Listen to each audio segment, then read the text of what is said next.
Pump থেকে জ্বালানি তেল কেনা নিয়ে অভিযোগ বাড়ছে। পর্যাপ্ত তেল না পেয়ে হতাশায় ভুগছেন গ্রাহকরা। নাটোর থেকে বিস্তারিত জানাতে যুক্ত হচ্ছেন সহকর্মী বুলবুল আহমেদ। বুলবুল, পাম্পগুলোর অবস্থা কেমন দেখতে পাচ্ছেন সেখানে?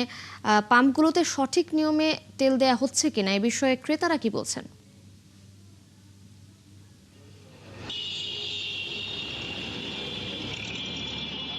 আসলে নাটোরের যে পাম্পগুলো রয়েছে, বিশেষ করে 33টি ফিলিং স্টেশন রয়েছে পুরো জেলায়। সেই ফিলিং স্টেশনগুলোতে কিন্তু দু একটি ফিলিং স্টেশন বাদে প্রায় সবগুলোতেই তেল দেওয়া হচ্ছে। পর্যাপ্ত পরিমাণে তেল কিন্তু প্রতিদিন দেওয়া হচ্ছে এবং প্রচুর গ্রাহক তারা এখানে আসছেন কৃষি জমিতে সেচের জন্য সহ, বিশেষ করে মোটর সাইকেলের যারা আরোহী বা চালক তাদের কিন্তু ভিড় আমরা দেখেছি। এবং ফিলিং স্টেশনের যারা মালিক তারা বলছেন যে তারা যে পরিমাণ তেল পাচ্ছেন তাদের প্রতিদিনই শেষ হয়ে যাচ্ছে। তো আমরা এখানে এসে কথা বলছিলাম এখানে যারা তেল নিতে এসেছেন এরকম গ্রাহকের সাথে। আমরা একটু কথা বলবো একজনের সাথে। ভাই, কখন এসেছেন আপনি? আমি আসছি প্রায় 3টার দিকে। রাত 3টার দিকে।